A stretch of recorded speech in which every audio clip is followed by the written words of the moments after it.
Ayo, segera download Quran Tadabbur, tafsir dalam genggaman Anda. Bismillahirrahmanirrahim. Assalamualaikum warahmatullahi wabarakatuh. Alhamdulillahi ala ihsanih wa syukru lahu ala taufiqihi wa amtinanih. Asyhadu an la ilaha illallah wahdahu la syarika lahu ta'ziman li sya'nih wa asyhadu anna Muhammadan abduhu wa rasuluhu da'ila ridwani. Allahumma salli alaihi wa ala alihi wa ashabihi wa ikhwani. Para hadirat, ibu-ibu yang dirahmati oleh Allah Subhanahu wa taala. Alhamdulillah pada kesempatan kali ini kita bisa saling mengingatkan ya tentang pentingnya Al-Qur'anul Karim. Yang kita tahu di zaman sekarang ini dengan adanya medsos yang begitu ramai, begitu semarak ya, dengan berita yang tiada henti-hentinya, banyak orang yang meninggalkan Al-Quran ya, sehingga Al-Quran itu dibaca kalau sesempatnya saja ya, seakan-akan bukan suatu kebutuhan, tetapi hanya dibaca ketika ada waktu. Kalau tidak ada waktu, maka Al-Quran tersebut ditinggalkan. Ini kenyataan pahit yang kita dapati. Banyak orang-orang seperti ini di zaman kita sekarang ini. Oleh karenanya barang siapa yang diberi anugerah oleh Allah Subhanahu wa taala untuk mencintai Al-Qur'an, senantiasa melantunkan Al-Qur'an, maka dia adalah orang yang sangat berbahagia, termasuk orang-orang pilihan yang dipilih oleh Allah Subhanahu wa taala untuk bisa mencintai ayat-ayat Allah Subhanahu wa taala. Pada kesempatan kali ini kita akan membahas tentang adab-adab terhadap Al-Qur'an. Adab-adab terhadap Al-Qur'an. Karena kita tahu membaca Al-Qur'an ya memberikan banyak faedah ya, tapi faedah tersebut bisa jadi kosong jika kita tidak membacanya sebagaimana semestinya ya. Kita tahu di antara keutamaan Al-Qur'an adalah Al-Qur'an akan menjadi pemberi syafaat. Kata Nabi sallallahu alaihi wasallam, "Iqra'ul Qur'an fa innahu ya'ti yaumal qiyamati syafi'an li ashabihi." Bacalah Al-Qur'an, sungguhnya Al-Qur'an itu akan datang pada hari kiamat menjadi pemberi syafaat bagi pembacanya ya. Dan kita di akhirat kelak sangat membutuhkan ya amalan-amalan soleh kita yang menjadi syafaat bagi kita pada hari yang sangat mengerikan tersebut. Yauma la yanfa'u malun wala banun, hari di mana harta tidak bermanfaat, anak-anak juga tidak bisa bermanfaat. Illa man atallaha biqalbin salim, kecuali orang yang bertemu dengan Allah dengan hati yang bersih. Dan tidak ada yang menyelamatkan seorang seperti amal solehnya, Bahkan dalam ayat banyak sekali Allah mengatakan, udkhulul jannata bima kuntum ta'malun. Masuklah kalian ke dalam surga karena amal soleh kalian ya. Ya. Bima aslaftum fil ayyamil khaliyah, karena apa yang kalian lakukan di dunia, di hari-hari terdahulu tatkala di dunia, itulah yang menyebabkan kalian masuk surga. Ya. Masing-masing selamat dengan amalannya ya. Belum tentu orang tuanya memberi syafaat kepadanya, belum tentu istrinya memberi syafaat kepadanya, belum tentu suaminya memberi syafaat kepadanya, belum tentu sahabat-sahabat dekat yang memberi syafaat kepadanya ya. Yang pertama kali memberi syafaat kepada dia amal solehnya itu sendiri ya. Seorang selamat dengan amal solehnya. Makanya Nabi sallallahu alaihi wasallam mengatakan, man batta'a bihi amaluhu lam yusri bihi nasabuhu. Barang siapa yang lambat karena amalnya lambat, maka nasabnya tidak bermanfaat. Meskipun dia memiliki kerabat-kerabat yang mulia, meskipun dia keturunan orang-orang yang saleh, tapi kalau dia sendiri amalnya lambat, maka tidak bermanfaat nasabnya, kata Nabi sallallahu alaihi wasallam. Maka seorang harus yakin bahwasanya dia ya wa kulluhum atihi yaumal qiyamati farda, bahwasanya setiap mereka akan datang bertemu dengan Allah sendirian.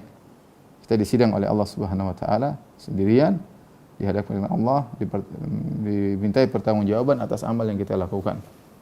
Maka pastikan bahwasanya kita bertemu dengan Allah dengan bawa amal soleh sebanyak-banyaknya. Di antara amal soleh yang sangat penting, yang Rasulullah menaskan bahwasanya dia pemberi syafaat adalah Al-Quran. adalah Al-Qur'an ya. Kata Nabi sallallahu alaihi wasallam tadi, "Iqra'ul Qur'an fa innahu ya'ti yaumal qiyamati syafi'an li ashabihi." Baca Al-Qur'an, sungguhnya Al-Qur'an akan memberi syafaat bagi pembacanya pada hari kiamat kelak. Namun tadi saya sudah ingatkan, hadis-hadis tentang utama Al-Qur'an sangat banyak. Tetapi apakah semua orang baca Al-Qur'an mendapatkan keutamaan tersebut? Jawabannya tentu tidak. Bisa jadi Al-Qur'an tersebut malah berbalik menyerangnya.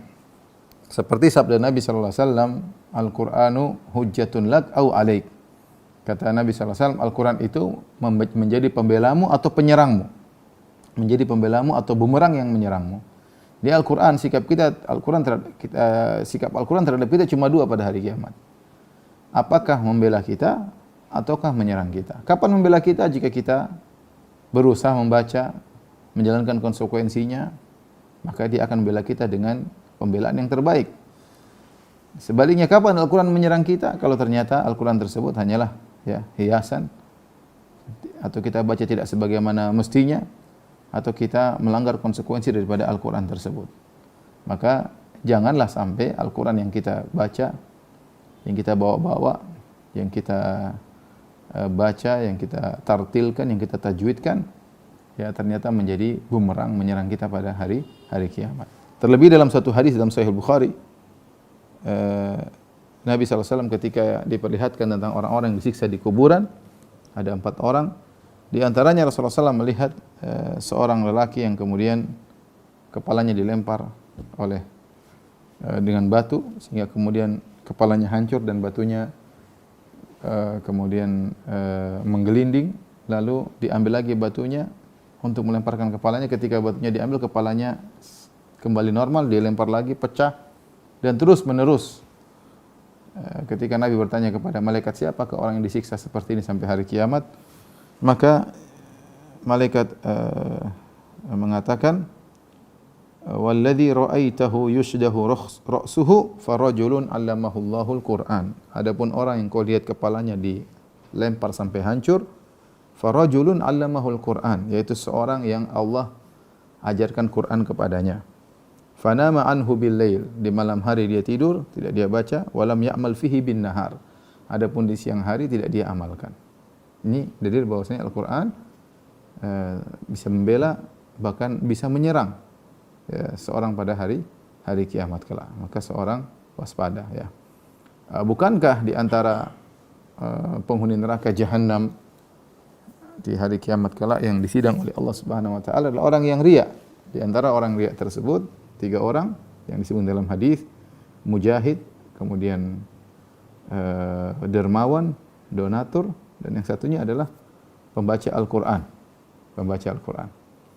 Oleh karenanya fa'utiya bihi, dihadirkanlah orang tersebut pada Allah Subhanahu wa taala, fa'arrafahu ni'amahu, Allah ingatkan nikmat-nikmat yang Allah berikan kepada dia, fa'arafaha, dan dia pun ingat nikmat-nikmat tersebut ya. Yaitu suaranya indah, kemudian dia pandai tajwid, pandai tartil, ya mungkin dia guru ya. Maka ditanya, "Wa ma amilta fiha?" Apa yang kau lakukan dengan kenikmatan yang aku berikan kepadamu? Kata dia, "Qara'tu fikal Qur'ana wa 'allamtuh." Ya Allah, aku baca Al-Qur'an karena engkau ikhlas dan aku mengajarkannya. Kata Allah, "Kadzabta," kau dusta. Walakin liyuqal annaka qari. Tetapi kau baca Al-Qur'an supaya kau dikatakan adalah ahli baca Al-Qur'an. Wa qad qil, dan telah dikatakan engkau terkenal ya, mungkin pandai baca Quran, mungkin suaramu bagus, mungkin punya sanad, mungkin mukri, mungkin musnid ya. Dan macam-macam ya. Tapi niatmu bukan karena Allah Subhanahu wa taala, tapi hanya sekedar ingin dipuji oleh masyarakat, diakui oleh manusia. Kau bisa qiraah ini, bisa qiraah anu, bisa qiraah sab'ah, bisa qiraah 10, 10 qiraat, bisa langgam ini, bisa langgam anu ya, luar biasa. Ya, kata Allah, wa qad qil. Kau niatnya baca Quran supaya dikenal, wa qad qil, dan dikabulkan, telah dikenal engkau sebagai ahli baca Quran. Bagaimana nasibnya? Tsumma umira bihi, maka diperintahkan pada para malaikat, fasuhiba ala wajhihi, kemudian digeret di atas wajahnya, hatta ulqiya finnar, sampai dilemparkan dalam neraka jahanam. Ini semua tadi dari saya bawakan bahwasanya orang baca Quran tidak semuanya beruntung pada hari kiamat kelak. Ya. Ternyata ada orang-orang yang baca Al-Qur'an dia binasa pada hari kiamat kelak. Bahkan sebelum di hari kiamat, bahkan dalam alam barzakh tadi, kepalanya dihancurkan, ya, terus menerus. Kenapa? Karena Al-Quran yang dia baca tidak sesuai dengan yang diinginkan oleh Allah Subhanahu wa taala. Ya, tidak diinginkan oleh Allah Subhanahu wa taala. Maka dari sini seorang waspada sebagai pencinta Al-Quran, dia berusaha membaca Al-Quran sesuai dengan apa yang diinginkan oleh Allah Subhanahu wa taala. Baik.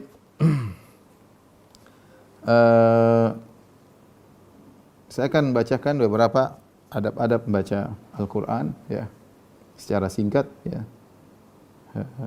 Kemudian nanti di akhir saya akan bahas tentang bagaimana mentadabburi Al-Quran, cara mentadabburi Al-Quran, dan ini kita berusaha mengamalkannya bersama-sama, ya, berusaha untuk bisa membaca Al-Quran sesuai dengan diinginkan oleh Allah Subhanahu. Karena Al-Quran itu adalah kitab terbaik, obat terbaik, ya, syifa, ya, hudan, petunjuk, ya, syifa, obat terbaik, ya. Semua kebaikan, kesempurnaan ada di Al-Quran. Inna hadzal Qur'ana yahdi lillati hi aqwam. Sungguhnya Al-Quran itu memberi petunjuk kepada yang terbaik, kata Allah Subhanahu wa taala surat Al-Isra. Oleh karenanya Syekh Sa'di mengatakan, barang siapa baca Al-Quran dengan benar, mengikuti petunjuk Al-Quran, maka dia menjadi orang yang terbaik. Kalau dia ingin mencari akhlak, maka dia memiliki akhlak yang terbaik, ya. Kalau mencari ilmu, maka dia ilmu yang terbaik. Dia akan menjadi orang terbaik karena yang dia pelajari adalah petunjuk yang terbaik, ya. Taib, di antara adab-adab baca Al-Quran, yang pertama adalah ikhlas kepada Allah Subhanahu wa taala. Kemudian selain ikhlas, berusaha ihsan. Ihsan itu apa? Menghadirkan bahwasanya Allah melihat dia ketika dia baca Al-Quran. Apa makna ihsan? Yaitu anta'budallaha ka'annaka tarahu fa illam takun tarahu fa innahu yarak. Engkau baca Al-Quran seakan-akan engkau melihat Allah. Jika tidak mampu dan engkau tidak bisa melihatnya, maka yakinlah Allah melihatmu. Jadi ketika kita buka Al-Quran, kita harus hadirkan bahwasanya Allah sedang melihat saya. Entah kita di kamar, entah kita di mana, entah kita di jalan, entah kita di bandara misalnya, ya. Ya, kita yakin Allah Maha melihat kita. Dengan demikian kita hadir dalam diri kita, kita sedang membaca firman-firman. Allah melihat kita, ada hambaku yang sedang membaca firman-firmanku, ya. Kata Allah, fadhkuruni adzkurkum. Ingatlah aku akan ingat kalian. Ya, bagaimana kita tidak diingat oleh Allah sementara kita membaca ayat-ayat Allah Subhanahu wa taala. Sementara manusia mungkin sedang sibuk membaca berita ini, berita anu, ya, wawasan ini, wawasan anu, ya, cerita ini, cerita anu. Kita sempatkan diri kita untuk baca Al-Quran, menelah firman-firman Allah, ya, dan kita sadar bahwasanya Allah sedang melihat apa yang kita lakukan. Ini sangat pengaruh kita dalam baca Al-Quran. Jadi kita niatkan ikhlas karena Allah Subhanahu wa taala, bukan untuk dipuji, bukan untuk disanjung, ya, bukan untuk diakui, bukan agar orang tahu bahwasanya kita hobi baca Al-Quran, tapi kita baca Al-Quran karena Allah, karena kita butuh Al-Quran yang kita baca ini memberi syafaat pada kita hari kiamat kelak. Ya, terutama surat Al-Imran, surat Al-Baqarah, kata Nabi sallallahu alaihi wasallam, "Iqra'u az-Zahrawain fa innahuma ya'tiyani yaumal qiyamati ka'annahuma ghayayatani aw ghamamatani." Ya. Kata Nabi sallallahu alaihi wasallam, bacalah surat Al-Baqarah, surat Al-Imran, karena dua surat ini akan datang pada hari kiamat seperti naungan atau seperti awan yang akan menaungi pembacanya pada hari kiamat kelak, dan kita sangat butuh hal tersebut tatkala kita berada di padang mahsyar. Jadi yang pertama ikhlas, ya, niat karena Allah. Yang kedua, bersihkan mulut dari kotoran dan bau mulut, ya, menggunakan siwak atau odol gigi, ya, dan yang lainnya. Ini membantu kita untuk bisa fresh baca Al-Quran, karena kalau mulut kita bersih, membacanya itu enak, ya. Jadi sisihkan waktu untuk kita sikat gigi baru kita baca Al-Quran, ya. Kemudian jangan lupa bersuci, berwudu, meskipun kita tahu berwudu ini tidak wajib, dia hanyalah sunnah. Seorang baca Al-Quran tanpa berwudu tidak jadi masalah, ya. Tetapi kalau dia bisa berwudu yang terbaik. Demikian juga wanita haid, menurut pendapat yang lebih kuat, boleh baca Al-Quran, boleh baca Al-Quran meskipun dia haid, yang penting jangan sampai tangannya terkena najis, ya. Tetapi kalau dia bisa dalam kondisi suci, maka itu yang terbaik. Kemudian kalau dia bisa menghadap kiblat, maka itu yang terbaik ya, karena dia sedang beribadah dan kita tahu segala ibadah yang utama adalah dengan menghadap kiblat ya. Dalam kondisi duduk dia baca Al-Qur'an, itu yang terbaik tentunya. Tetapi kalau memang dia lagi capek, lagi letih, ingin berbaring, boleh baca Al-Qur'an dalam kondisi demikian. Sebagaimana Allah menyebutkan tentang orang-orang beriman, kata Allah, alladzina yadhkurunallaha qiyaman wa qu'udan wa 'ala junubihim. Orang-orang yang mengingat Allah Subhanahu wa taala dalam kondisi berdiri, dalam kondisi duduk, bahkan dalam kondisi berbaring ya. Seorang kondisi dia duduk, kondisi dia berdiri, kondisi dia berbaring tidak menghalangi dia dari mengingat Allah, di antara membaca Al-Qur'an. Dan Nabi pernah baca Al-Qur'an dalam kondisi berbaring. Kata Aisyah radhiyallahu anha, kana Rasulullah sallam yattaki'u fi hijri wa ana haid. Rasulullah sallam berpangku kepada pangkuanku ya, baca Al-Qur'an sementara aku dalam kondisi haid, fayaqra'ul Qur'an. Rasulullah SAW baca Al-Qur'an sambil bersandar kepada pangkuan istrinya. Itu mungkin kepala Nabi di pangkuan istrinya atau di paha istrinya ya. Itu menunjukkan bahwasanya boleh baca Al-Qur'an dalam kondisi bukan dalam kondisi duduk, berjalan juga boleh, berdiri juga boleh ya. Kondisi yang terbaik itu duduk sambil baca Al-Qur'an menghadap kiblat sehingga bisa konsen. Tapi kalau dalam kondisi lain juga tidak jadi masalah. Jangan lupa sebelum baca Al-Qur'an baca a'udzubillahi minasyaitonirrajim. Jangan lupa a'udzubillahi minasyaitonirrajim, karena kita sedang mau beribadah dan syaitan sangat semangat untuk menggoda kita agar kita tidak serius baca Al-Qur'an. Dibuatlah kita ngantuk ya. Dibuatlah pikiran kita kemana-mana. Dibuatlah kita baca Quran sambil pegang HP ya. Ada WA sedikit kita baca WA sebentar Al-Qur'an. Kita baca Quran bukan serius ya. Kalau kita mau ujian kita baca serius. Istri ngomong ya diam. Kita lagi serius, sebentar lagi mau ujian misalnya.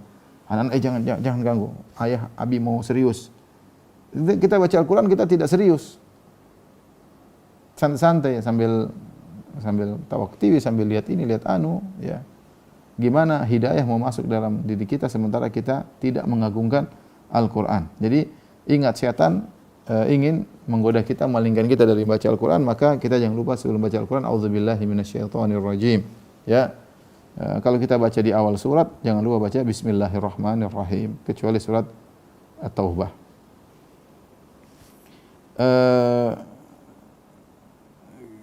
Kemudian berusaha untuk mentadaburi ya Al-Qur'an ya. Karena Al-Qur'an adalah intinya untuk dipahami maknanya, bukan hanya sekedar dibaca. Insyaallah nanti di akhir pengajian kita akan sebut tentang cara tadabbur yang praktis. Ya. Di antaranya membaca Al-Qur'an dengan mushaf atau dengan hafalan ya. Ada perselisihan di kalangan para ulama, lebih afdal baca Al-Qur'an dengan mushaf atau dengan hafalan. Sebagian mengatakan yang paling afdal adalah dengan baca mushaf. Kenapa? Kalau dia baca mushaf matanya jelas, meskipun dia sudah hafal. Dengan dia baca mushaf dia akan konsen kepada Al-Qur'an yang dia pegang. Kemudian dan demikianlah karena Al-Qur'an di mushaf. Kemudian dia buka lembaran demi lembaran ya. Dan ini adalah melihat Al-Qur'an ini sendiri udah pahala tersendiri. Sehingga sebenarnya mengatakan bahwasanya baca Al-Qur'an dengan mushaf itu lebih afdal meskipun dia hafal. Sebagian lagi mengatakan tidak. Yang lebih afdal adalah dengan hafalan ya, karena Allah memuji orang-orang yang Al-Qur'an, yang orang-orang menghafal Al-Qur'an. Pendapat yang lebih kuat wallahu a'lam bishawab yaitu kembali kepada kondisi seorang. Mana yang lebih membuat dia lebih konsen? Kalau dia lebih konsen dengan pegang Al-Qur'an, kemudian dia baca, ya, maka itu yang lebih baik baginya. Kalau seorang lebih konsen dengan membaca Al-Qur'an dengan hafalan, dia lebih bisa menghadirkan makna-maknanya karena dengan hafalan, maka itu yang terbaik. Maka kembali kepada kondisi seseorang, mana yang lebih baik bagi dia ketika dia membaca Al-Qur'an. Apakah dengan lihat mushaf ataukah dengan hafalannya, ya. Seperti ada kawan yang hafalan Qur'annya sangat kuat sampai disebutkan dia sudah sekian tahun tidak pernah buka mushaf. Kenapa? Karena dia hafalannya sangat kuat ya. Kemana-mana dia baca Qur'an, kemana-mana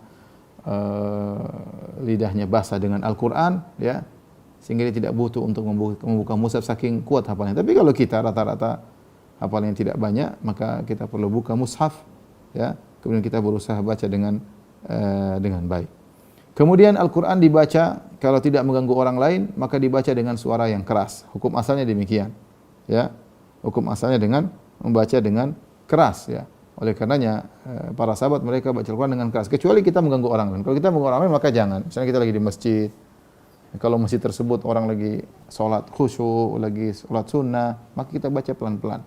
Jangan mengganggu orang.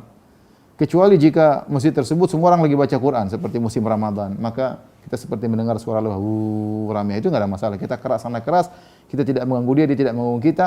Kenapa? Karena semua orang baca dengan keras. Dan ini seperti kalau kita lihat di masjid-masjid biasanya terutama di Arab Saudi ya seperti itu, atau kita lihat di pondok-pondok di tanah air, kalau masuk masjid pada subuh, setelah salat subuh mereka baca Quran masing-masing baca dengan keras, maka tidak mengganggu. Tapi kalau kita di masjid umum, masjid masyarakat, kemudian orang-orang habis sholat mungkin ada yang zikir, mungkin ada yang baca buku, ada yang baca Quran, maka jangan mengeraskan suara agar tidak mengganggu. Tapi kalau tidak ada yang kita ganggu, kita di rumah sendiri misalnya, maka kita berusaha baca keras. Diriwayatkan para sahabat dahulu mereka baca Quran di rumah mereka sampai terdengar dari luar.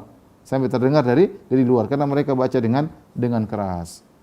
Dalam hadis Rasulullah SAW bersabda, "Ma adzinallahu li syai'in ma adzina li nabiyyin hasanis saut bil Qur'ani yajharu bihi." Allah tidak pernah mendengar sesuatu yang seperti Allah dengar, yang Allah sukai seperti suara yang indah untuk melantunkan Al-Qur'an yang dibaca dengan keras ya, yang dibaca dengan keras, yaitu Allah tidak pernah mendengar sesuatu seperti mendengarkan tentang seorang nabi yang suaranya bagus ketika melantunkan Al-Qur'an dengan suara yang keras. Oleh karenanya Nabi pun para anbiya disuruh atau Nabi sallallahu alaihi wasallam disuruh baca Al-Qur'an dengan keras, demikian juga para sahabat. Makanya Rasulullah SAW pernah mendengar Abu Musa Al-Asy'ari baca Al-Qur'an. Dia tidak tahu kalau Nabi mendengar, mungkin Nabi melewati rumahnya, Nabi dengar dia baca Al-Qur'an. Berarti dia baca Al-Qur'an kedengaran sampai di luar. Ya. Akhirnya kata Nabi sallallahu alaihi wasallam, "Ya Abu Musa, laqad utita mizmaran min mazamiri ali Daud." Wahai Abu Musa Al-Asy'ari, sungguh kau telah diberikan suara indah. Ya. Di antara suara-suara indahnya Nabi Daud alaihissalam. Ya, Nabi Daud disebut kalau baca Zabur maka suaranya sangat indah sampai burung-burung berkumpul di sekitarnya. Nabi mendengar ya. Maka Abu Musa berkata, "Ya Rasulullah, kalau saya tahu kau mendengarkan apa yang aku baca, la habbartuhu tahbiran." Aku akan lebih indahkan lagi bacaanku. Ya, aku akan lebih indahkan lagi bacaanku ya. Perkataan Abu Musa Al-Asy'ari kepada Nabi, "Kalau saya tahu kau dengar bacaanku, aku akan indahkan bacaan." Ini bukan untuk riya, tapi untuk menyenangkan orang. Ini beda antara kita melakukan sesuatu untuk menyenangkan orang atau kita melakukan sesuatu untuk dipuji. Kalau kita menyenangkan orang karena Allah, itu dituntut sama kita beri sedekah. Bukankah itu menyenangkan orang? Beri sedekah kepada orang, berikan hadiah kepada orang, bukan untuk dipuji oleh orang tersebut. Tetapi agar orang tersebut bahagia, kita memberikan kebahagiaan, dan kita bukan mencari pujian tapi karena Allah Subhanahu wa taala. Sama, seorang baca Al-Qur'an jadi imam misalnya. Dia baca Quran dengan tartil agar makmum senang mendengarnya, agar makmum betah salat di belakangnya. Niatnya bukan karena ingin dipuji. Allah Maha tahu. Jadi bedanya tipis, tapi kalau niatnya karena Allah Subhanahu wa taala, maka menyenangkan, memberi kebahagiaan kepada makmum, maka dapat pahala. Atau seorang baca Quran didengar oleh keluarganya, dibaca dengan tartil, dia baca di rumah, didengar oleh suaminya, didengar oleh istrinya, didengar oleh anak-anaknya dengan suara yang keras, dengan suara yang indah, maka dia dapat pahala. Bukan untuk dipuji. Tapi kalau dia baca Quran untuk dipuji, sebagaimana kita sebutkan di awal pengajian, ya, orang yang riya diadab oleh Allah Subhanahu wa taala. Diadab oleh Allah Subhanahu wa taala. Ini kalau seorang baca Quran dengan keras, dengan syarat tadi tidak mengganggu orang lain. Yang kedua, dia tidak riya. Tapi kalau dia khawatir dia riya, ya, maka dia baca pelan-pelan. Dia baca pelan-pelan sebagaimana sebagian salaf yang berusaha menyembunyikan bacaan Quran mereka. Tapi saya katakan hukum asal seorang sunnahnya adalah baca Al-Quran dengan keras, Dia mengeraskan apa yang dia baca. Karena dengan baca keras itu lebih konsen. Kita baca Al-Quran lebih konsen. Kemudian jangan lupa baca Quran dengan diindahkan. Ya. Jangan kita baca cepat-cepat kemudian tidak diindahkan. Dengan mengindahkan Al-Quran maka pahalanya ada. Kata Nabi SAW, "Zayyinul Qur'ana bi aswatikum." Hiasi Al-Quran dengan suara kalian. Hiasi Al-Quran dengan suara kalian. Jadi seorang berusaha baca Al-Quran dengan menghiasinya. Bukan sekadar baca saja. Dan ini membantu kita untuk khusyuk, membantu kita untuk tadabbur. Kata Nabi SAW, "Laisa minna man lam yataghanna bil Qur'an." Bukan dari golongan kami orang yang tidak membaca Al-Quran dengan dilagukan. Ya, jadi Al-Quran hendaknya dilantunkan dengan dilagukan, dengan dinadakan yang enak, Dan kalau orang bacaan Qur'annya dengan suara yang enak, dia bisa membaca dengan nyaman. Kalau sekarang para qurra banyak sekali. Kalau kita nggak bisa bikin lagu sendiri, banyak lagu-lagu nada-nada Al-Qur'an yang dibaca oleh para imam-imam kita luar biasa ya. Ada Syekh Sudais, Masya Allah ya. Banyak orang menurut tapi nggak bisa, suaranya ketinggian. Ada suaranya yang mau suara rendah, ada Syekh Suraim. Ada yang suara tinggi, ada Syekh Yasir Ad-Dausari. Sangat indah ya. Sangat indah, dengar tuh tentram banget ya. Kemudian banyak, ada Syekh Huzaifi yang suaranya berat, orang bisa ikut. Ada Abdul Muhsin Al-Qasim yang sangat indah. Kita dengarkan di Masjid Nabawi ya. Ada Salah Al-Budair ya. Banyak korek-korek. Di Indonesia juga banyak korek-korek, tapi ya masing-masing apa yang dia cocok dia ikuti boleh, kata para ulama, boleh dia mengikuti nyanyian apa namanya? Bukan nyanyian apa? Nada orang yang baca Al-Qur'an ya. Tentu nada tersebut bukan nada yang dengan kata orang nada ini, nada anu, enggak, itu nada alami diucapkan oleh para imam ya. Bukan seperti sebagian orang yang mengatakan baca Quran dengan irama ini, dengan irama anu, dengan ini tidak, irama-irama tidak dikenal di zaman Nabi sallallahu alaihi wasallam. Kalau harus baca Quran dengan irama tersebut, maka ada ketentuannya, nada kapan naik, nada turun, maka ini bisa terjerumus ke dalam bid'ah. Ya. Ya. Karena Nabi tidak pernah mengajarkan bahwa Al-Quran harus dengan irama tertentu, dengan nada naik, pada nada turun, nada refnya nggak ada. Ya, tapi seorang baca, kalau nada enak silahkan dia pakai nada tersebut, tanpa harus dengan aturan-aturan yang tidak pernah diajarkan oleh Nabi dan para sahabat. Ya. Karena sebagian mereka maksa-maksa, kata mereka, oh kalau saya sudah iramanya ini, irama ini, dari 8 irama dia masuk. Kadang nggak nyambung, ya. Di Saudi tidak ada orang ajar irama seperti gitu. Nah, di sana majelis Quran banyak banget, majelis Al-Quran banyak sekali. Majelis Al-Quran di masjid.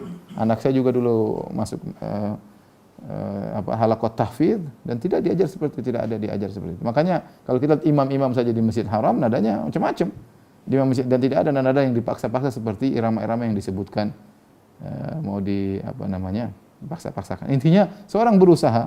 Kalau dia tahu irama yang baik nggak ada masalah, tapi jangan terikat dengan nada tersebut bahwasanya harus naik ketukan sekian, kemudian kalau begini harus turun sekian, itu nggak menjaga irama tersebut. Enggak, orang konsen kepada irama, tidak konsen kepada apa yang dia baca.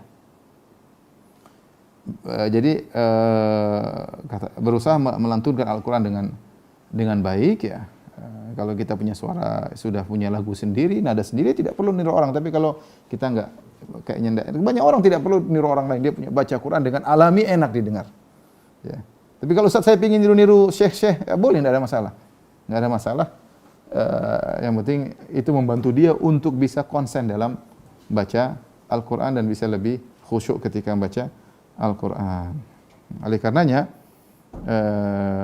seorang kalau berlebih-lebihan dalam melantunkan Al-Quran dengan lagu sampai dipanjang-panjangkan berlebihan, kemudian harus mengikuti irama-irama tertentu. Ini saya katakan tadi bisa sampai pada derajat bid'ah ya, karena tidak pernah diajarkan oleh Nabi dan para sahabatnya ya. Kawan-kawan saya juga ketika mereka punya sanad-sanad Al-Quran, mereka tidak memiliki sanad dengan irama-irama tersebut. Alhamdulillah ya. Ada beberapa perkara-perkara penting yang diperhatikan dalam adab membaca Al-Quran ya. Yang mungkin terjadi, tidak kita inginkan tapi terjadi, maka apa yang harus kita lakukan? Contoh, jika seorang baca Al-Quran, kemudian dia buang angin misalnya, ya. Maka adabnya adalah dia berhenti, kemudian dia buang angin. Jangan sambil baca sambil buang angin, tentunya tidak beradab. Dia berhenti, buang angin, kalau sudah buang angin, dia lanjutkan baca Al-Quran, tidak jadi masalah. Ini yang pertama. Yang kedua, jika seorang sedang baca Al-Quran, kemudian dia ngantuk, dia menguap, maka jangan dia lanjutkan baca Quran sambil menguap. Ya, dia berhenti dulu, menguap dulu, baru kemudian dia baca Al-Quran kembali. Ya, jangan sampai dia baca Quran sambil menguap. Tentu suaranya akan berubah, tajwidnya tidak bisa dia jaga. Innallaha, enggak bisa. Ya, harus dia berhenti dulu, menguap dulu. Setelah itu dia lanjutkan, tidak jadi masalah. Demikian juga jika seorang baca Al-Quran, kemudian sambil berjalan misalnya, kemudian dia melewati sekelompok orang, ya, maka sunnahnya yusallimul mar alal qa'id, ya. Yang lewat memberi salam kepada yang duduk, maka hendaknya dia berhenti dulu baru dia mengucapkan salam. Assalamualaikum warahmatullahi wabarakatuh. Ya, setelah mereka jawab baru dia lanjutkan. Langsung dilanjutkan boleh, jadi dia potong di tengah jalan, dia beri salam, kemudian dia lanjutkan karena ada uzur, tidak jadi masalah. Atau kalau dia ingin ulang dari awal, auzubillahi minasyaitonirrajim, dia ulangi lagi, tidak jadi masalah. Tapi kalau dia lanjut, maka tidak mengapa. Kemudian juga misalnya seorang baca Al-Quran lalu dia bersin. Apa yang dilakukan? Maka dia stop, dia baca Alhamdulillahirabbil alamin. Alhamdulillah. Ya, kemudian dia lanjutkan bacaannya. Maka demikian juga kalau dia lagi baca Quran tiba-tiba temannya bersin. Alhamdulillah, maka dia berhenti, dia bilang yarhamukallah. Kemudian dia lanjutkan baca Al-Quran. Maka ini tidak jadi, ini di antara adab-adab yang harus diperhatikan ya. Taib. Di antara juga bagaimana kalau kita baca Quran sementara seperti ibu-ibu misalnya di kamar, apakah dia harus pakai jilbab? Ya. Jawabannya tidak ya. Jawabannya tidak ya. Dia pakai pakaian yang wajar kemudian dia baca Al-Quran, tidak harus dia pakai jilbab ketika baca Al-Quran karena bukan syarat orang baca Al-Quran harus tutup aurat secara lengkap, tidak. Ya, kecuali di luar ada orang lelaki ajnabi yang bukan mahramnya, maka dia pakai jilbab agar tertutup dari lelaki tersebut. Tapi kalau di kamar dia pakai baju yang wajar, baca Al-Quran dengan beradab, maka tidak jadi masalah. Baik. Selanjutnya kita akan membahas tentang cara mentadabbur Al-Quran, ya, cara mentadabburi Al-Quran. Sungguhnya orang kalau ingin niat tadabbur mudah. Allah mengatakan walaqad yassarnal Qur'ana lidzikr fahal min muddakir. Dan sungguh kami telah memudahkan Al-Quran untuk peringatan. Maka adakah orang yang mau mengambil pelajaran? Di antara bentuk kata peringatan lidzikr, peringatan, yaitu adalah mudah ditadaburi.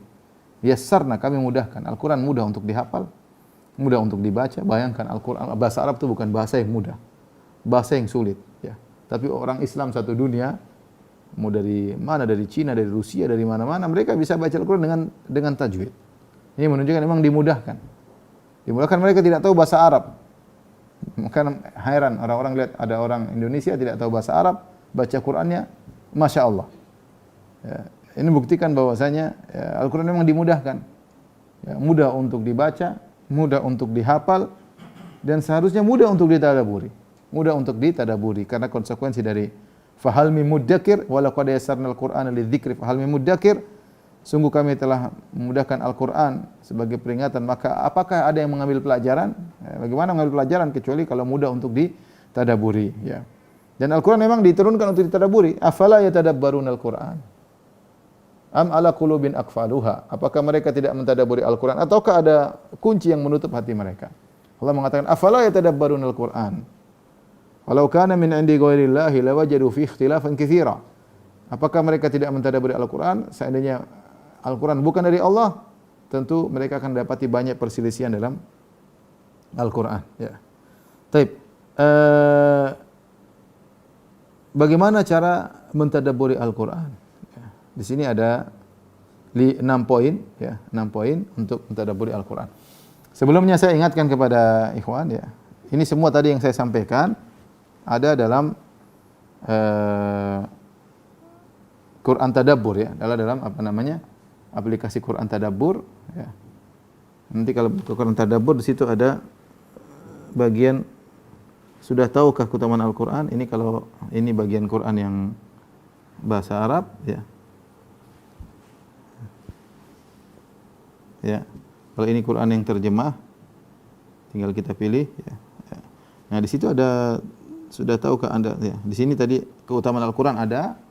Kemudian ada adab-adabnya. Sekarang kita akan masuk cara mentadabburi Al-Quran. Ya, di sini apa yang saya sampaikan tadi semua ada di situ. Insyaallah taala. Ada 6 poin yang bagaimana yang saya tulis bagaimana cara untuk mentadabburi Al-Quran. Yang pertama, berusaha mencintai Al-Quran. Ustaz, bagaimana cara mencintai Al-Quran? Ya, kita tahu Al-Quran memberi syafaat pada baca keutamaan Al-Quran. Kalau kita baca keutamaan Al-Quran, kita akan mencintai karena kita tahu Al-Quran ini luar biasa, ya.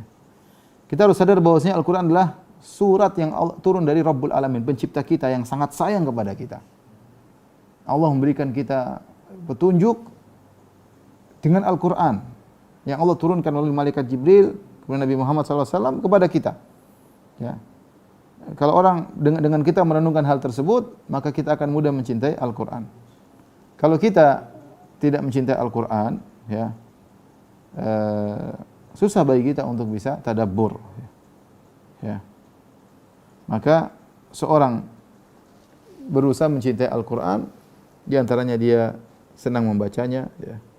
Dia menyisihkan waktu untuk baca Al-Quran. Dia rindu jika tidak memandang Al-Quran, ya. Maka dengan ada rasa cinta dalam Al-Quran, maka akan mudahkan dia untuk bisa tadabbur. Ibnu Mas'ud punya perkataan yang indah. Beliau berkata, la yas'alu abdun an nafsihi illa al-Qur'an. Fa in kana yuhibbul Qur'an wa yu'jibuhu fa huwa yuhibbullah wa rasulah. Tidaklah seorang hamba bertanya tentang dirinya kecuali tentang Al-Qur'an. Ya. Dia tanya kepada dirinya, kau cinta sama Al-Qur'an atau tidak? Karena itulah barometer Allah cinta sama dia atau tidak. Jika dia mencintai dan mengagumi Al-Qur'an, maka sungguhnya dia mencintai Allah dan Rasulnya. Ya. Kalau orang betah baca Al-Quran, senang dengan Al-Quran, senang mentadabburi Al-Quran, sering baca tafsir, berarti dia cinta dengan Allah. Kenapa? Karena dia suka dengan firman Allah Subhanahu wa taala. Tapi yang pertama, berusaha menumbuhkan rasa cinta kepada Al-Qur'anul Karim. Yang kedua, menghadirkan hati terhadap tujuan membaca Al-Quran.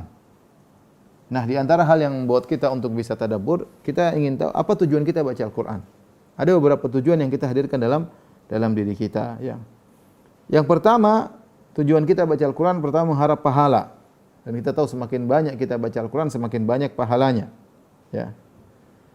Ini yang pertama, mengharap ke pahala. Kita baca Al-Quran ingin cari pahala. Yang kedua, ketika kita baca Al-Quran, sebenarnya kita sedang bermunajat kepada Allah, sedang berbicara kepada Allah Subhanahu wa taala. Sehingga ini menjadikan Al-Quran yang kita baca serasa-rasa hidup, ya. Yaitu tadi di antaranya kita sedang bermunajat dengan Allah, yakin Allah sedang melihat kita.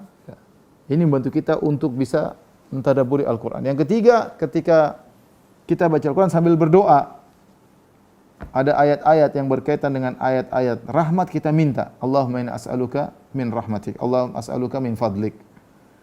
Allahumma inna as'aluka rahmatak. Allahumma inna as'aluka min fadlik. Misalnya kita baca doa, ada baca tentang surga, kita bilang Allahumma adkhilnil jannah. Ya Allah, masukkan aku dalam surga. Kita baca doa. Kalau enggak bisa baca bahasa Indonesia tidak mampu, ya Allah masukkan dalam surga. Baca ayat tentang neraka, kita bilang Allahumma inna a'udzubika minan nar. Ya Allah, lindungi aku dari neraka jahanam. Jadi terasa hidup kita baca tentang ayat-ayat surga, kita segera berdoa kepada Allah. Ya. Bahkan Nabi mengatakan, bacalah Al-Quran dalam kondisi menangis. Kalau kau tidak mampu, fatabakau, maka berusahalah seperti sedang menangis. Tidak lain dalam rangka agar kita terbawa dalam aliran Al-Quran tersebut. Ya. Jadi ini penting, kita membaca ayat-ayat, kita berhenti berdoa. Kalau ayat tentang rahmat, kita minta rahmat Allah. Kalau tentang adab, kita berlindung dari adab Allah Subhanahu wa taala. Kemudian di antaranya untuk menambah ilmu, ya. Kita baca Al-Quran dengan niat tambah ilmu, karena kita akan baca, ya, tentang ini, tentang anu, dan ini menambah ilmu. Dan di antara yang paling penting adalah dengan mempelajari tafsirnya. Alhamdulillah tafsir mudah. Dalam aplikasi Quran Tadabbur ada tafsir Ibnu Katsir, ada tafsir Muyassar, ada tafsir Syekh Sa'di, ya. Ini membantu kita untuk bisa bertafakuh fid din, bisa mengerti apa ayat yang sedang kita baca ini maksudnya apa. Oh, maksudnya begini, kita paham. Luar biasa, itu tambah iman luar biasa cepat. Di antara hal yang buat kita mudah tambah iman, baca tafsir Al-Quran. Kemudian di antara niat juga adalah berusaha untuk mengamalkan kandungannya, ya. Bukan sekedar wawasan saja, tahapan berikutnya kita berusaha untuk kita amalkan. Oleh karena Fudail bin Iyad pernah berkata, "Innama unzilal Qur'an liyu'mala bih, fattakhadhan nasu qira'atahu amal." Al-Qur'an diturunkan untuk diamalkan, tapi orang-orang hanya membatasi cuma baca. Seakan-akan kalau baca sudah cukup. Tidak, baca itu sarana untuk mengamalkan. Maka Al-Qur'an kita baca untuk niat untuk diamalkan. Kata Al-Ajurri dalam perkataan yang indah, beliau berkata, yatasaffahul Qur'an, tentang adab baca Al-Qur'an. Yatasaffahul Qur'an liyu'addiba bihi nafsahu. Dia baca Al-Qur'an untuk dia mendidik dirinya, jiwanya. Himmatuhu mata akunu minal muttaqin. Ketika dia baca Al-Quran, dihadirkan dalam dirinya, kapan aku menjadi orang yang bertakwa dengan baca Al-Quran ini. Mata akunu minal khashiin. Dia kapan aku menjadi orang yang khusyuk dalam baca Al-Quran. Mata aku minas sabirin. Kapan aku bisa menjadi orang yang sabar dengan baca Al-Quran. Mata azhadu fid dunya. Kapan aku menjadi orang zuhud dalam dunia dengan baca Al-Quran. Mata anha nafsi anil hawa. Kapan aku bisa mencegah diriku dari hawa nafsu. Karena Al-Quran isinya seperti itu aja. Ketika dia baca, kapan saya bisa seperti ini? Dia niatkan. Niatkan untuk diamalkan agar dia bisa jadi orang bertakwa, agar bisa menjadi orang sabar, agar bisa menjadi orang khusyuk, agar bisa zuhud terhadap dunia, agar bisa mencegah hawa nafsunya. Dengan dia niatkan seperti itu, maka dia akan mudah untuk mentadabburi. Demikian juga di antara agar kita mudah untuk mentadabburi, berniat menjadikan Al-Quran sebagai obat. Karena Al-Quran adalah obat. Kata Allah Subhanahu wa taala, "Ya ayuhan nasu qad ja'atkum mau'izatun min rabbikum wa shifaa'un lima fis sudur wa hudan wa rahmatul lil mu'minin." Wahai manusia sekalian, telah datang kepada kalian peringatan, mau'izah, nasihat, yaitu Al-Quran, min rabbikum wa shifaa'un lima fis sudur, sebagai obat bagi penyakit hati, wa hudan wa rahmatun lil mu'minin, sebagai petunjuk rahmat bagi orang-orang beriman. Allah juga berfirman, "Nunazzilu minal Qur'ani ma huwa shifaa' wa rahmatul lil mu'minin wa la yazidudz zalimina illa khasara." Dan kami turunkan dari Al-Qur'an yang merupakan obat. Jadi, kalau kita baca Quran, niatkan Al-Quran sebagai obat kita. Obat untuk apa? Obat untuk melawan penyakit syahwat kita yang mendominasi kita. Obat dari syubhat, agar kita kalau kena syubhat, syubhat tersebut tidak masuk dalam dada kita. Obat dari apa? Dari kekhawatiran, kegelisahan. Ya. Jadikan Al-Quran, Allahumma ja'al Qur'ana rabi'a qulubina. Ya Allah, jadikanlah Al-Quran sebagai penyejuk hati kami. Ya. Ya. Kemudian obat dari penyakit-penyakit hati banyak. Penyakit hati kita banyak. Ada hasad, ada dengki, ada suka suudzon, ada sombong, ada riya. Nah, kalau kita baca Quran dengan niat berobat, ini membantu kita mentadabbur. Karena orang niat berobat dia serius. Dia serius. Jadi saya ulangi, ya. Ketika baca Quran supaya kita bisa tadabbur, kita punya tujuan. Apa sih tujuan kita baca Quran? Tadi saya ulangi, mengharapkan pahala. Yang kedua, bermunajat, meyakini untuk bermunajat dengan Allah sehingga Allah melihat kita.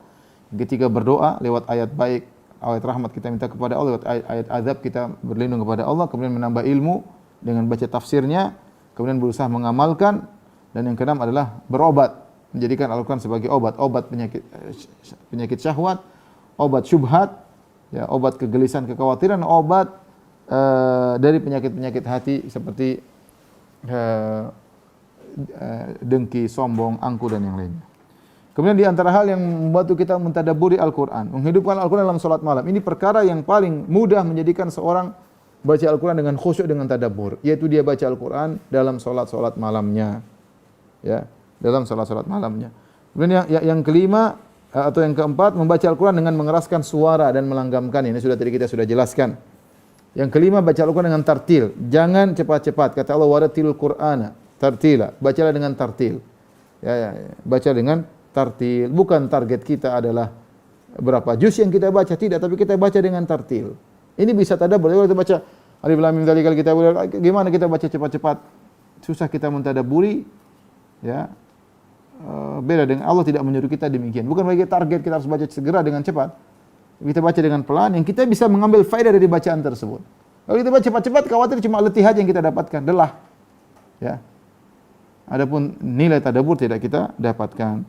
Kemudian di antaranya untuk mudah mentadabburi adalah mengulang-ulangi bacaan. Kalau ada bacaan yang menyejukkan hati kita, berhenti ulangi, enggak ada masalah. Apa kata Ibnu Mas'ud radhiyallahu anhu? La tansuruhu nathra ramal wa la tahudzuhu hadza syi'r. Janganlah kalian baca Al-Qur'an seperti ramal, seperti pasir yang ditaburkan, ya. Wala tahudzuhu hadza syi'r, jangan baca Al-Qur'an seperti melantunkan syair dengan cepat. Kifu inda ajaibihi. Kalau ada perkara kita baca menakjubkan, berhenti, baca tafsirnya, kita ulangi lagi. Wa harriku bihil qulub, dan goyangkan hati kalian, ya. Bagaimana gerakkan hati kalian untuk bisa memahami. Wala yakun hammu ahadikum akhir surah. Jangan jadikan tujuan kalian yang kapan saya bisa sampai di ujung surat. Jangan, itu bukan tujuan kita baca Al-Quran. Tujuan kita baca Al-Quran adalah kita pahami. Jangan target saya harus sekian juz tapi kita baca dengan cepat tanpa kita pahami. Baca dengan, pokoknya kita punya waktu baca Quran dan kita berusaha untuk mentadabburi. Inilah para ibu yang dirahmati Allah Subhanahu wa taala. Apa yang bisa saya sampaikan nasihat buat saya pribadi dan juga kepada antunna sekalian, karena Al-Qur'an ini adalah buku pedoman kita, memberi syafaat kita, surat yang Allah turunkan kepada ciptaannya, kepada hamba-hambanya. Barang siapa yang mengambil faedah dari Al-Qur'an, maka dia akan diangkat derajatnya oleh Allah Subhanahu wa taala. Barang siapa yang cuek, maka dia akan direndahkan oleh Allah Subhanahu wa taala. Kata Nabi sallallahu alaihi wasallam, "Innallaha yarfa'u bihadzal kitabi aqwaman wa yadh'u bi akharin." Sungguhnya dengan Al-Qur'an Allah mengangkat sebagian kaum, dan dengan Al-Qur'an Allah merendahkan suatu kaum. Dan Al-Qur'an ya bisa menjadi hujjatun lak au alaik. Al-Qur'an bisa menjadi pembelamu atau bisa menjadi bumerang yang menyerangmu. Wallahu a'lam bishawab. Semoga kita semua dijadikan oleh Allah Subhanahu wa taala pecinta Al-Qur'an yang bisa membaca dan mengamalkannya dalam kehidupan sehari-hari.